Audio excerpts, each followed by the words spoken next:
సరే రండి. ప్రకటన గ్రంథం 3వ అధ్యాయం. ప్రకటన గ్రంథం 3వ అధ్యాయం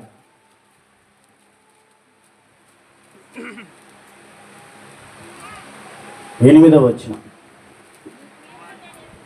నీ క్రియలు నేను ఎరుగుదును,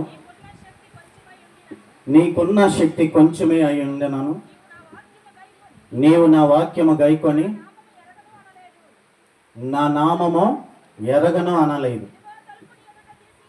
ఇదిగో తలుపు నీ ఎదుట తీసి ఉంచి ఉన్నాను, దానిని ఎవడునో వేయ నేరడు. చిన్న ప్రార్థన. మహాపరిశుద్ధుడా, జీవాధిపతి, సర్వశక్తి గల దేవ, నీ సన్నిధిలో ఉన్న మమ్మల్ని జ్ఞాపకం చేసుకునండి. సంఘముగా వచ్చిన బిడ్డలను దర్శించి నీ ఆత్మతో నింపి బలపరచు. ప్రతి విషయంలో క్షేమస్థితిని దయచేయి. ఆటంకాల అభ్యంతర దురాత్మ కార్యాలు యేసు నామములో బంధిస్తున్నా. నీ సన్నిధి ప్రసన్నత మాతో ఉంచి సహాయం చేయమా. నీవే మాట్లాడు. నీ దాసుడు అయోగ్యుడిని, అపాత్రుడను, మరి బిడ్డలు చెడిపోకూడదని కొన్ని విషయాలు చెప్పాను.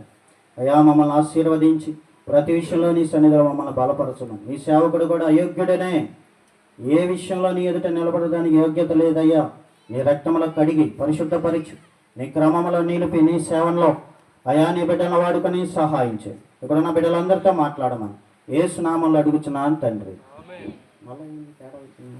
హల్లెలూయా. చాలు కదిలిపోతాడు. ఆమేన్.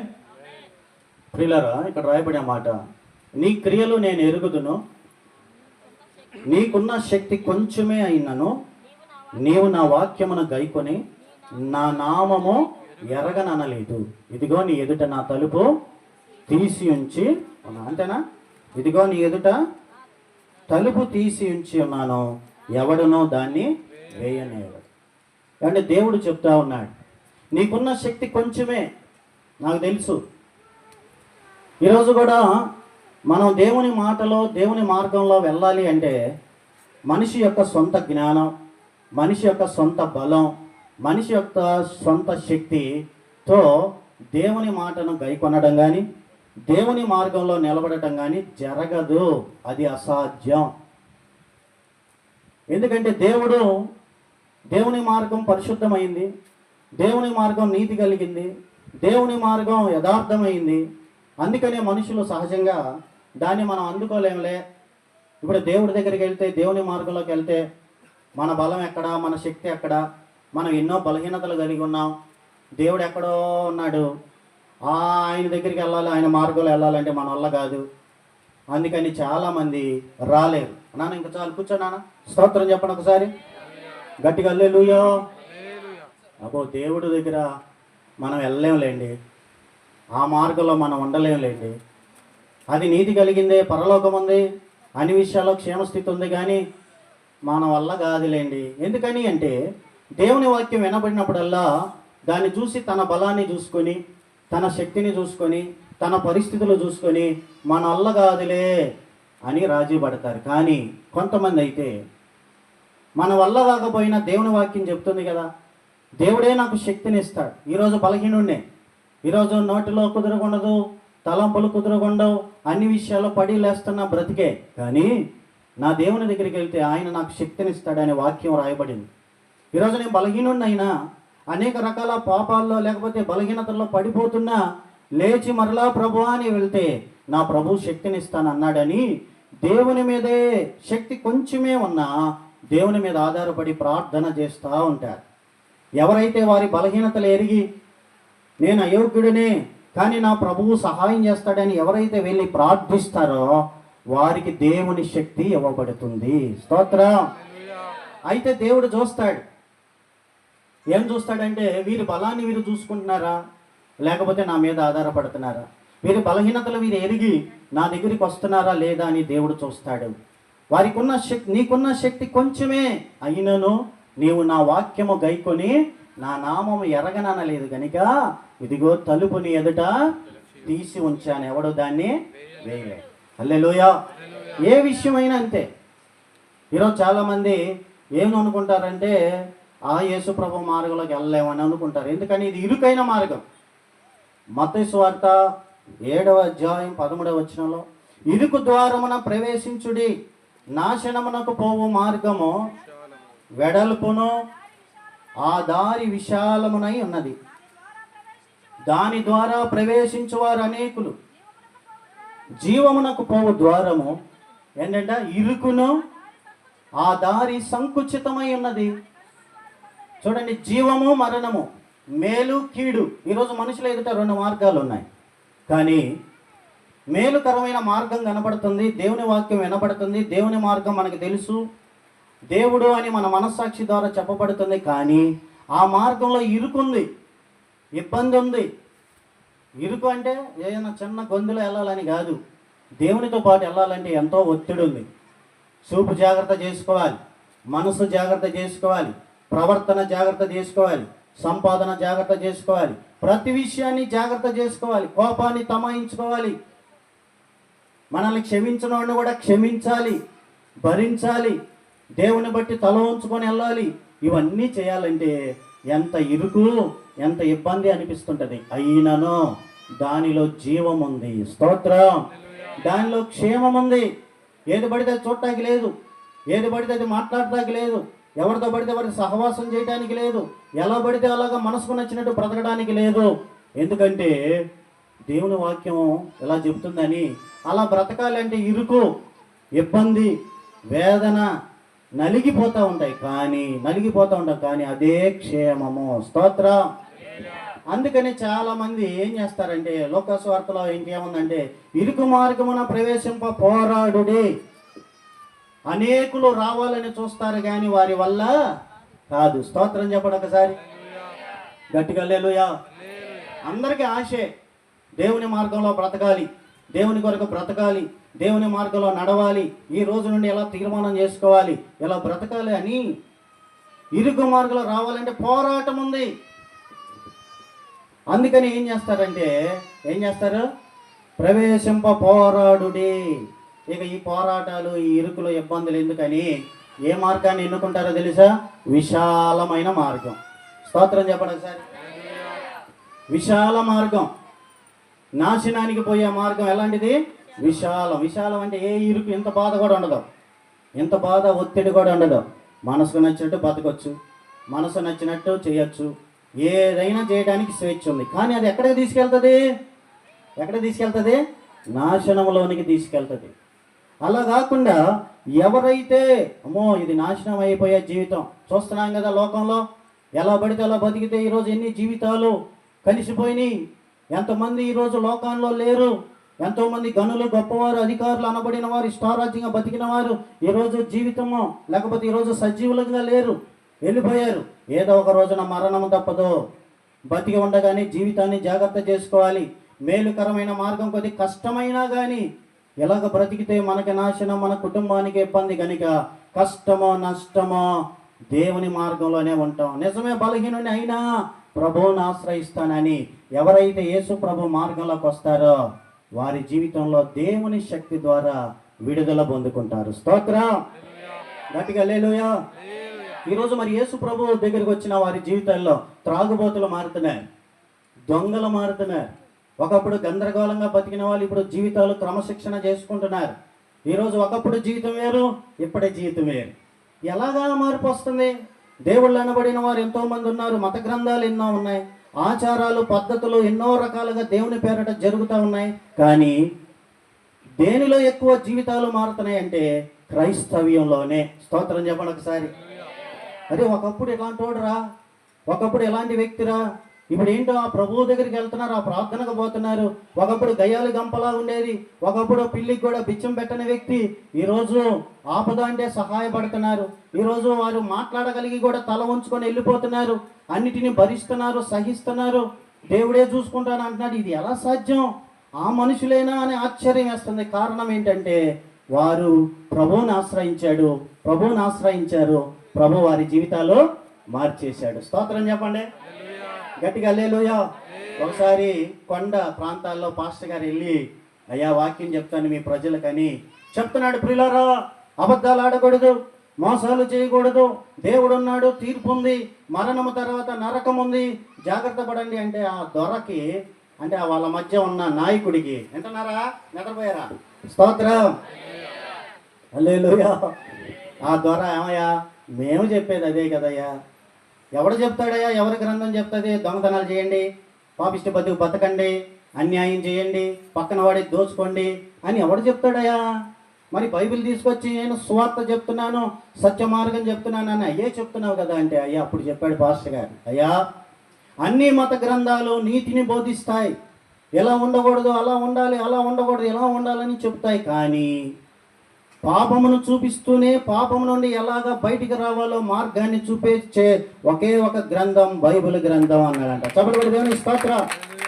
ఈరోజు ఇది తప్పు, అది తప్పు, ఇది కరెక్ట్, అది కరెక్ట్ అని ఎన్నో చెప్తున్నాయి గ్రంథాలని. అనేక నీతి కబుర్లు చెప్పమంటే ఎవడు చెప్పడండి? స్తోత్రం చెప్పండి. ఫుల్ కోట్లు తాగినోడు చెప్పమానండి, కూర్చొని చెప్తాడు, అరే ఎట్టుండాలరా, కుటుంబంతో ఎట్టుండాలరా, పిల్లలతో ఎట్టుండాలరా అని చెప్తాడు. అన్నిట్లో ఈజీ ఏంటో తెలుసా? నీతి మాటలు చెప్పటం. స్తోత్రం అంటే చెప్పండి అని బాబు.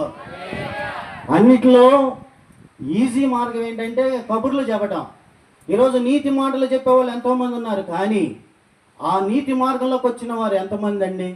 బైబిల్ గ్రంథంలో యేసు ప్రభు చెప్పిన వాక్యం పాపాన్ని చెప్తుంది, పాపము నుండి బయటపడటానికి శక్తినిచ్చే గ్రంథం బైబిల్ గ్రంథం. స్తోత్రం. ఈరోజు చాలా మందికి హేళన అయిపోయింది, బైబిల్ని ఎగతాళి చేస్తున్నారు. అదే వాడు ఏం చెప్తున్నారంటే యూట్యూబ్లో 3 మేకులు మీ పీక్కోలేకపోయాడంట. యేసు ప్రభు గురించి ఎలా చెప్తున్నారు? ఆయన్ని చావగొడుతున్నా ఒక్క మాట మాట్లాడలేకపోయాడు, చంపేస్తున్నా ఆయన అలాగే మాట్లాడలేకపోయాడు.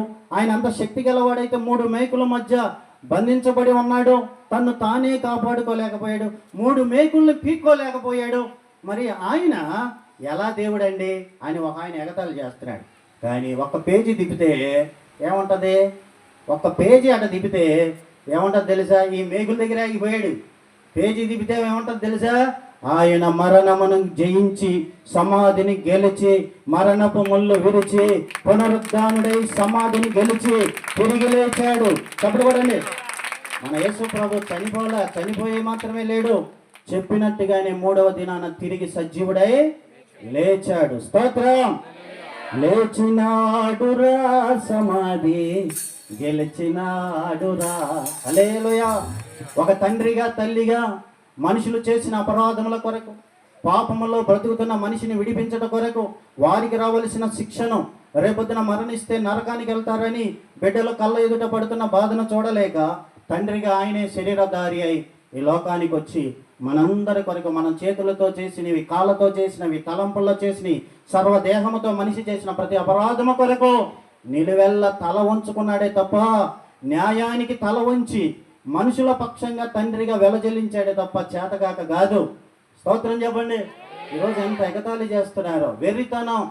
అది ఎక్కడో గ్రంథం, అదేదో దేవుడు వాళ్ళని తీసుకొచ్చి ఏదో చెప్తున్నారు అని చెప్పి గందరగోళం చేస్తున్నారు. వారికి వెర్రితనం. కానీ ఈరోజు మనుషుల జీవితాలను పోలీసులు మార్చలేనిది, కుటుంబస్తులు చెప్పి మార్చలేని మనుషులను, సమాజం శిక్షలు మార్చలేని మనుషులను యేసు ప్రభు సువార్త వారి జీవితాలను అట్టే మార్చేస్తుందండి. చెప్పబడి దేవునికి స్తోత్రం. ఇది ఎలా సాధ్యం అంటే వారు యేసయ్య దగ్గరికి వెళ్ళారు. 1 కొరింథీయులకు రాసిన పత్రిక 1వ అధ్యాయం 1 కొరింథీయులకు రాసిన పత్రిక 1వ అధ్యాయం 18వ వచనం. సిలువను గూర్చిన వార్త నశించుచున్న వారికి వెర్రితనము, కానీ రక్షింపబడుచున్న మనకు దేవుని శక్తి. స్తోత్రం. 21 కూడా చదివితే, దేవుని జ్ఞానానుసారముగా లోకము తన జ్ఞానము చేత దేవుణ్ణి ఎరగకుండినందున, చూడండి, సువార్త ప్రకటన అను వెర్రితనము ద్వారా నమ్ము వారికి రక్షించుట దేవుని దయాపూర్వక సంకల్పమై ఉన్నది. చెప్పబడి దేవునికి స్తోత్రం. దేవుడే మనుషుల పట్ల దయ చూపి ఒక మార్గాన్ని సిద్ధం చేశాడు. అదేంటో తెలుసా? అందరూ వెర్రితనం. అదేంద్రా, యేసు ప్రభు ప్రార్థన చేస్తే పాపాలు ఎట్టపోతాయి, బాప్తిజం పొందితే జీవితం ఎట్ట మారిద్ది, దేవునికి ప్రార్థన చేస్తామంటే ఎలాగా జీవితాలు మారిపోతాయి, మనం అంటూ ప్రయత్నం చేయాలి కదా అనుకుంటారు చాలామంది. లేదు, అది జనాలకు వెర్రితనం, నశించుచున్న వారికి వెర్రితనం. ఏం వెళ్ళిపోయారు? మీరు కూడా దిగిపోయారా? ఏం దిగిపోయారు? అందులోకి దిగిపోయారు అంటగా అండి. దిగిపోలేదు బాబు, ఇప్పుడే దిగిన మేము పైకి వచ్చాం. చప్పటి కొడితే కొట్టని గడిగా పాపమనే ఊబిలో ఊబిలో పడి ఉన్న పైకి లేవనెత్తావు యేసయ్యా, కొండ మీద నిలిపావు నీవయ్యా. పాపమనే ఊబిలో పడిపోయినా నన్ను పైకి లేవనెత్తావు యేసయ్యా, కొండ మీద నిలిపావు నీవయ్యా. హల్లెలూయా. మిగతాది రాదులేండి. స్తోత్రం చెప్పండి. పాపములో శాపములో ఏం చేస్తున్నారో ఎరగక మనుషుల జీవితాన్ని నాశనం చేసుకుంటా ఉంటే, నాశనమైపోయే మనుషులు సువార్త ప్రకటించబడుతుంది. ఎంత బలహీనతలో ఉన్నా, ఎన్ని పాపాల్లో ఉన్నా, ఎంత చేతగాని స్థితిలో ఉన్నా, ప్రయత్నించి పడిపోతున్నా, ఇదిగో సువార్త, యేసయ్య దగ్గరికి రా, నీ పాపాలు ఒప్పుకో, ఇక నుంచి నాకు ఆ జీవితం వద్దయ్యా, ఇదిగో నిన్ను అంగీకరిస్తున్నా, నా బ్రతుకు మార్చయ్యా అని ఒక్క ప్రార్థన కన్నీటితో చేస్తే ఎలాంటి పాప బంధకాలైనా తెగిపోతాయి, పాపపు జీవితం నుండి విడుదల వస్తుంది. స్తోత్రం. దానికి మేమే సాక్షులం. ఎవరు సాక్షులు చెప్పండి? నేను, మీరు కాదేంది? స్తోత్రం చెప్పండి. యేసు ప్రభుకి సాక్షులు ఎవరంటే మనమే. ఒకప్పుడు మన జీవితం వేరు, మన గతం వేరు, మన పరిస్థితులు వేరు, మన అలవాట్లు వేరు, మన జీవితం స్థితి గతి వేరు. కానీ ఎప్పుడైతే యేసును కలుసుకున్నామో, యేసయ్య పాదాలు పట్టుకున్నామో, యథార్థంగా ఆయనకు ప్రార్థన చేశామో, ఆయన ఏం చేశాడు? పాపపు కట్లు తెంచి మన వల్ల ఏదైతే కాలేదో ఆ పరిస్థితులన్నిటినీ ఆయన శక్తి ద్వారా ఈరోజు మన జీవితాల్లో మార్పునిచ్చాడు. హల్లెలూయా. పాపపు చెరలు పడి ఉన్న నన్ను నీ రక్తత్రయముతో విడిపించినావు. పాపపు చెరలు పడి ఉన్న నన్ను నీ రక్తత్రయముతో విడిపించినావు. శుభవత్సరమును ప్రకటించినావు. శుభవత్సరమును యేసయ్యా. చూసిన జన్మయే ధన్యము, యేసయ్యా నీ ప్రేమ మాధుర్యము. రుచి చూసిన జన్మయే ధన్యము. యేసు ప్రభు ఎందుకు వచ్చాడంటే, యేసు ప్రభు సువార్త ఏం చెప్తుందంటే, తన ప్రజలను వారి పాపం నుండి విడిపించడానికి యేసయ్య వచ్చాడు. ఈరోజు ప్రియులారా, యేసు ప్రభు దగ్గరికి వచ్చి ఆయన దగ్గర ప్రార్థన చేస్తే ఎటువంటి పాపము నుండి అయినా విడుదల ఉంది. కానీ ఈరోజు మనుషులు మన వల్ల కాదులే, అప్పు ఆ భక్తి మనం చేయలేమండి, అది కామిల్లోడి కన్నా ఎక్కువ పత్యం ఉంటుందండి, మన వల్ల కాదు, ఇప్పుడప్పుడే కాదు అని చెప్పి ఏం చేస్తుంటారంటే దూరం అవుతూ ఉంటారు. అలా కాకుండా ఏదో ఒక దినాన మరణం ఉంది, ఇలాగే పాపాలు చేస్తూ వెళితే అది మనకి శాపాన్ని, కుటుంబానికి శాపాన్ని మిగిలిచ్చిద్ది. కాబట్టి కష్టమైన నష్టమైన వీటి నుండి నేను విడుదల పొందాలి, పాపాల నుండి విడుదల ఇవ్వడానికి, పాడైపోయిన జీవితాన్ని బాగు చేయడానికి యేసయ్య వచ్చాడని ఎవరైతే యేసయ్య దగ్గరికి వెళ్ళి వారి పాపాలు ఒప్పుకొని బాప్తీసం పొందుతారో వారి పాపాలు ఎట్టివైనా కొట్టివేయబడతాయి, వారి జీవితాలు మార్పులోనికి వస్తాయి. స్తోత్రం. గట్టిగా హల్లెలూయా. ఇది ఎలాంటిదంటే గొంగల పురుగు తెలుసుకండి అమ్మా, స్తోత్రం చెప్పండి. గొంగల పురుగు దాన్ని చూస్తే ఎట్టుండిద్ది? బొచ్చు పురుగు అంటారు కదా. ఆ గొంగల పురుగును చూస్తే వాళ్ళు జలధరిచ్చిద్ది. కానీ ఒక దశలో అది వెళ్ళి గూడు కట్టుకొని కొంత సమయం, కొన్ని రోజులు తిండి ఆహారాలు మానేసి మరి ఆ గూట్లో ఏం చేసిద్దో ఏమో కానండి, దేవునికి ప్రార్థన చేసిద్దేమో. స్తోత్రం. అందరూ అసహించుకున్నారు, ప్రభువా ఈ జీవితం ఏంది ప్రభువా, నన్ను ఇట్లా చేసేవేంది ప్రభువా, నేనంటే ఎవరికి ఇష్టం లేదు ప్రభువా, నా పాటికి నేను వెళ్తున్నా చంపేసి అవతల పడేస్తున్నారు ప్రభువా, ఏందయ్యా నాకు ఈ బతుకు, ఏంది బతుకు, భూ సంబంధమైన బతుకు, ఎవరికి ఇష్టం లేని బతుకు, నా మీద నాకే అసహ్యమైన బతుకు, నాకు తిండొద్దు ఏమొద్దని గూట్లోకి వెళ్ళి ప్రార్థన చేసింది ఏమో తెలియదు. కానండి ఏమైంది తెలుసా, కొన్ని రోజులకి దాన్ని పగలగొట్టుకొని ప్రయాసపడి ఆ గూటును పగలగొట్టుకొని బయటకు వచ్చింది. ఎలాగొచ్చింది తెలుసా? వెళ్ళిన స్థితిలో రాదు, అందమైన సీతాకోక చిలుకలాగా బయటకు వచ్చింది. కాబట్టి పడండి, పడాలి. హల్లెలూయా. ఎలా సాధ్యం? దేవునికి సాధ్యం. మరి అది ప్రార్థన చేసిందో లేదో మనకు తెలియదు. కానీ నేను ఒకటి చెప్తున్నా, ఎవరైతే ఈ జీవితం మీద అసహ్యం పుట్టి మనం ఎంతకాలం మన జీవితాన్ని చూసి మనం అసహ్యపడాలి, మన వారు అసహ్యపడాలి, మన జీవితాన్ని, మన మనస్సాక్షిని అర్థంగానే ఉన్నట్టయితే చూసుకుంటే మన మీద మనకే అసహ్యం పుట్టిద్ది. అలాంటి జీవితం ఎందుకు? బతికిన రోజులు ప్రశాంతంగా బతకాలి, యథార్థంగా బతకాలి, నీతియుక్తంగా బ్రతకాలని ఆశ ఉంది, కానీ అలాగా బ్రతకలేకపోతున్నానయ్యా, నాకు ఈ జీవితం వద్దు, నువ్వు బాగు చేసేవాడు అని శక్తి కొంచెం ఉన్నను వెళ్ళి ప్రభు సన్నిధిలో ప్రార్థన చేస్తారు. అయ్యా నాకు ఈ జీవితం వద్దు, ఈ బ్రతుకొద్దు, అయ్యా నా జీవితాన్ని మార్చయ్యా, నా బ్రతుకును మార్చయ్యా అని ఎవరైతే వెళ్ళి ప్రార్థిస్తారో ఖచ్చితంగా వారి పాత స్థితిని మార్చివేయగల దేవుడు మన దేవుడు. చెప్పబడి దేవునికి స్తోత్రం. హల్లెలూయా, హల్లెలూయా. కాబట్టి ప్రియులరా, అయితే దేవుడు అందరిని మార్చొచ్చు కదా ఒక్క క్షణంలో. అందరి కొరకు ప్రాణం పెట్టిన వాడు అందరిని మార్చేస్తే గొడవ లేదు కదా. మార్చడు. మనిషికి తెలియాలి. ఈరోజు చిన్న వ్యాధి వస్తే ఈ హాస్పిటల్ అండి, ఏమండి దగ్గరలో హాస్పిటల్లో వెళ్తారా? ఆడ కుదరకపోతే విజయవాడ, ఏనా విజయవాడ కుదరకపోతే హైదరాబాదు, అప్పు చేసైనా. ఎందుకు? రోగాన్ని బాగు చేసుకోవాలి. స్తోత్రం చెప్పండి. నిద్రపోతున్నారు చెప్పండి. అది నిద్రపోతున్నారు ఎట్ట చెప్తారులేండి. మెలకుకున్నారు చెప్పండి. హల్లెలూయా.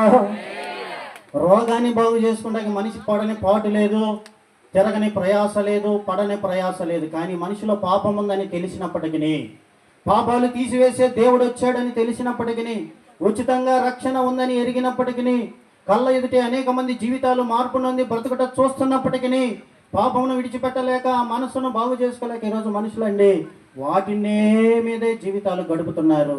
రోగాన్నేమో జాగ్రత్త చేసుకుంటున్నారు, బాగు చేసుకుంటున్నారు, పాపాన్నేమో దాచిపెట్టుకుంటున్నారు. అందుకనే తీర్పు ఉంది. మనిషికి తీర్పు ఉంది, జంతువులకి పక్షులకి లేవు, మనిషికి ఉంది. ఎందుకంటే మనిషికే మనస్సాక్షి ఉంది. తప్పు రైటు చెప్తా ఉంటుంది మనస్సాక్షి. ఈ తప్పులు తెలిసిన మనిషి ఏం చేయాలి? దేవుని దగ్గరికి వెళ్ళి ప్రార్థన చేసి విడుదల పొందాలి కదా. ఆ దేవుడే మారుతాడులేండి, సమయం రావాలిగా. స్తోత్రం. సమయం అన్నా నేను చెప్తున్నా, అయ్యా నా జీవితం ఒకప్పుడు తెలిసి, నీకంటే సమయం వచ్చిందయ్యా, మాకు సమయం రావాలిగా. మాకు సమయం రాదు. ఏంటయ్యా సమయం? దేవుని దగ్గరికి వెళ్తే ఆయన మారుస్తాడయ్యా. ఎలాగ బ్రతికితే కుటుంబాలు జీవితాలు పాడైపోతాయ్యా. మీ కొరకు ఆశీర్వాదకరమైన జీవితాన్ని దేవుడు సిద్ధపరిచాడు. ఆయన దగ్గరికి వచ్చి ప్రార్థన చేసి విడుదల అడిగి బాప్తిసం పొందితే శాపమంతా కొట్టివేయబడి ఆశీర్వదించబడతారని ఎంత చెప్పినా ఎంటల్లా. స్తోత్రం. అందుకే దేవుడు కూడా మీ పని మీరు చేయండి అయ్యా, వచ్చిన వాళ్ళని నేను మార్చుకుంటా. అది కూడా ఎలా ఉండాలో తెలుసా? నా శక్తి సరిపోవట్లేదయ్యా, నా వల్ల కావట్లేదయ్యా, నీ కొరకు ఇష్టంగా బతకాలని ఉంది, నీ మార్గంలో రావాలని ఉంది, కానీ అన్ని లోపాలే కలిగి ఉన్నానయ్యా. లోపాలు కలిగి కొన్నిసార్లు అనిపిస్తుంది ఈ భక్తి చేయలేములే. ఎన్నిసార్లు దేవుని దగ్గరికి వెళ్తాం, క్షమాపణ అడుగుతాం, మళ్ళా లోకంలోకి వెళ్ళి మళ్ళా పొద్దుదాకా ఆయన అడుగుతాం, ఎందుకు వచ్చిన గొడవ, అసలు ఈ భక్తి మనకు గిట్టదులే అని చాలామంది విరమించుకొని లోకంలో కలుస్తున్నారు. అలా కలిసే వాళ్ళని కూడా దేవుడు పట్టించుకో. నీ సొంత శక్తా, నీ సొంత బలమా? స్తోత్రం చెప్పండి. కొత్తలో నేను రక్షణ పొందినప్పుడు అండి, చిన్న పొరపాటు జరిగితే చాలు దేవుని అంతగా ప్రభా చూడు ఎట్లా భక్తి చేస్తానని, అంటే ప్రభు మీద ప్రేమతో నా జీవితాన్ని మార్చాడు కదా అని వెళ్తా ఉన్నప్పుడు చిన్న పొరపాటు ఆలోచనలో వచ్చినా ఏం చేసేవాడిని తెలుసా? ఓ ప్రభా అని మళ్ళా వెళ్ళి ఏడ్చి ప్రార్థన చేసేవాడిని. చిన్న ఆలోచన వచ్చినా ప్రార్థన చేసేవాడిని. కొన్నిసార్లు అయితే బెల్ట్ పెట్టి ఒక దెబ్బ కొట్టుకునేవాడిని, అంటే ప్రభు చూడాలని. మళ్ళీ వెళ్ళి ప్రార్థన చేసేవాడిని. అయినా మనం ఎంత ప్రయత్నం చేస్తున్నా ఏదో ఒక లోపం కనబడుతూనే ఉండేది. అప్పుడు సాతానుగాడు మైండ్ ఆలోచన చెప్తుంటాడు, ఎప్పటికి దేవుని సంతోషపెట్టాలి, ఇంతే బతుకు అని అంటా ఉండే. అంటే పెద్ద పెద్ద పాపాలు కాకపోయినా చిన్న పాపమైనా దేవుని ఎదుట అది ఘోరంగా కనపడుతుంది. అందువల్ల ప్రభు దగ్గరికి వెళ్ళినప్పుడు సాతానుగాడు అట్లా చెప్పాడు. ఏం చెప్పాడు తెలుసా? ఎన్నిసార్లు వెళ్తా ప్రార్థన చేస్తావు, మళ్ళీ వచ్చేస్తావు, ప్రార్థన చేస్తావు, మళ్ళీ చేస్తావు అంటే అప్పుడు సాతానుగాడికి చెప్పా. స్తోత్రం. ఇంతకేం చేస్తావయ్యా అనుకోబాకండి. ఏ కోపమైనా, ఎదుటోని క్షమించలేకపోవటం అన్నా, అసలు చిరాకు పడటం అయినా, దేవుడు ఆశించింది కొద్దిగైనా చేయకపోతే బాధ కలిగి అప్పుడు సాతానుగాడితో చెప్పా. ఏం చెప్పాను తెలుసా? ఒరే సాతానుగా, నాకు అస్సలు సిగ్గు శరం లేదు. చెప్పండి గట్టిగా. 100 సార్లు అయినా 100 సార్లు నా తండ్రి దగ్గరికి వెళ్తా, 1000 సార్లు అయినా 1000 సార్లు ఆయన దగ్గరికి వెళ్తా. నేను బలహీనుడిని, కానీ నా తండ్రి నన్ను చేర్చుకుంటాడు. నా తల్లి అయినా నన్ను దూరపరిచితే ఆయన దూరపరచు. నా బలహీనత ఆయన దగ్గర చెప్పకుండా సిగ్గేంది? స్తోత్రం చెప్పండి. హల్లెలూయా. ఆయన దగ్గరికి ఎప్పుడైతే అలాగే వెళ్ళటం మొదలు పెట్టామో నా దేవుడు కృప ద్వారా శక్తినిచ్చి అన్ని విషయాల్లో ఈరోజు ఈ స్థాయికి రావడానికి దేవుడి మహాకృప చూపాడు. చెప్పండి కూడా దేవునికి స్తోత్రం గట్టిగా హల్లెలూయా. అంటే నేను చెప్పేది ఏంటంటే నీకున్న శక్తి కొంచెమే అయినా ప్రయత్నిస్తుంటావే, దేవుని దగ్గర అడుగుతూ ఉంటావే, అది దేవుడు చూస్తాడు. ఈరోజు శక్తికి మించిన పాపమే కావచ్చు, లేకపోతే ఏదైనా కావచ్చు, ఈరోజు దేవుడు ఆశిస్తుంది ఏదైనా మన జీవితాల్లో దేవుని ద్వారా పొందుకోవాలి అంటే ఖచ్చితంగా దేవుని శక్తి మీద ఆధారపడాలి. అదే ప్రార్థనా జీవితం. చెప్పాలి గట్టిగా స్తోత్రం చెప్పండి. హల్లెలూయా.